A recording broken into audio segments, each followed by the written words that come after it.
अस्सलामु अलैकुम वरहमतुल्लाहि वबरकातुहू। नाज़रीन ग्रामी, आज की इस वीडियो के अंदर हम जानेंगे कि जब हम नमाज़ के अंदर उंगली को खड़ा करते हैं, अपनी उंगली को उठाते हैं इस तरीके से, तो हम उसके अंदर कौन सी सूरत पढ़ते हैं और हमको उंगली किस वक्त उठानी चाहिए। तो आज की इस वीडियो के अंदर हम यही जानेंगे। तो अगर चैनल पर नए हैं तो इसको सब्सक्राइब भी कर लें और इस वीडियो को आखिर तक ज़रूर देखें। तो चलिए शुरू करते हैं। तो नाज़रीन ग्रामी, जब हम नमाज़ अदा करते हैं तो हम उसके अंदर बैठते हैं, जिसको कायदा बोला जाता है।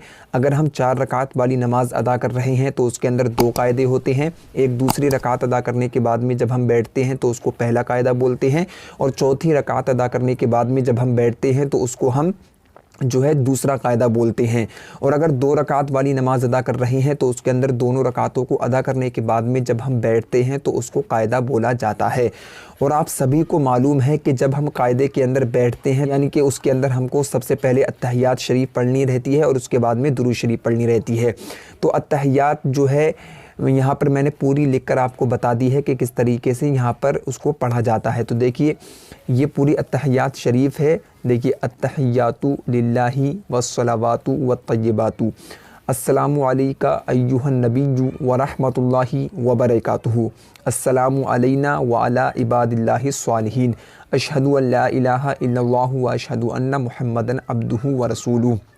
तो ये पूरी अत्तहियात है, ये कायदे के अंदर पढ़ी जाती है, चाहे पहला कायदा हो या फिर दूसरा कायदा। पहले कायदे के अंदर हम अत्तहियात शरीफ पढ़ते हैं और उसके अंदर उंगली उठाने के बाद में खड़े हो जाते हैं तीसरी रकात के लिए, और चौथे दूसरे कायदे के अंदर हम अत्तहियात पढ़ने के बाद में दुरूद शरीफ पढ़कर सलाम फेर देते हैं। अब बात ये आती है कि हमको उंगली कहाँ पर खड़ी करनी चाहिए।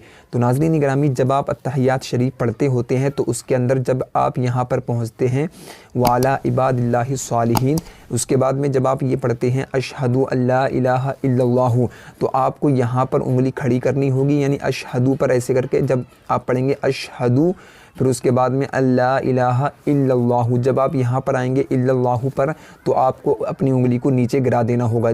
ठीक इस तरीके से अशहदु अल्ला इलाहा इल्लल्लाहु व अशहदु अन्ना मुहम्मदन अब्दुहु व रसूलुहु।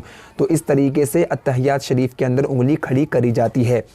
अब मैं आपको बताऊं कि उंगली जब हम खड़ी करते हैं तो उसका तरीका क्या होता है। कुछ लोग जो होता है ऐसे करके अपनी उंगली को डायरेक्ट ऐसे खड़ा कर देते हैं, और कुछ लोग इस तरीके से खड़ा करते हैं।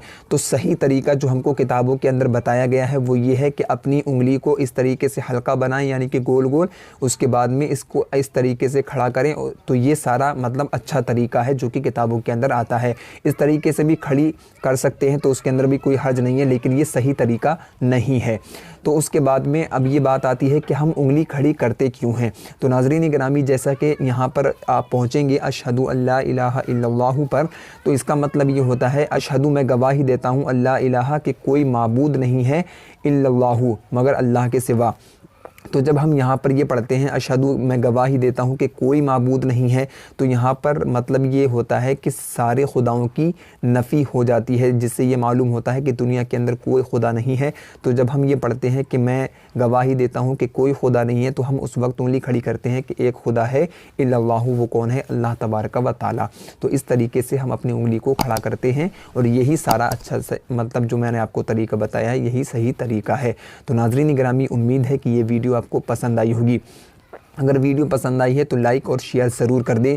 और अगर आप किसी भी तरीके की नमाज की किताब या फिर शब ज़ुफ़ाफ़, जो शादी की पहली रात होती है, उसके अंदर हमको इस्लामी तरीके के एतबार से क्या करना चाहिए, इन तमाम चीज़ों की अगर आप किताबें ख़रीदना चाहते हैं तो दिए गए व्हाट्सएप नंबर पर व्हाट्सएप करें और अपना ऑर्डर जो है प्लेस कर दें। उसके बाद में ये किताब आपको 10 से 12 दिन के अंदर डिलीवर करा दी जाएगी। तो मिलते हैं नेक्स्ट वीडियो के अंदर, जब तक के लिए अल्लाह हाफ़िज़।